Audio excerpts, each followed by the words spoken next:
Hello and welcome to Do-It-Yourself channel. Today I will show you where to find the option how to customize and change eye comfort screen color temperature option in Realme 14 Pro phone. So first of all, we need to go to our phone settings.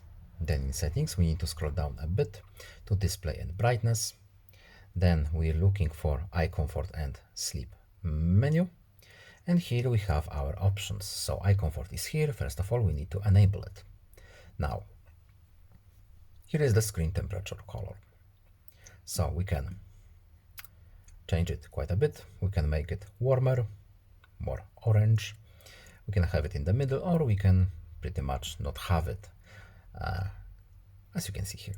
Of course, we can tap the reset button to have our default options as well. I will turn it off. And that's all. Goodbye.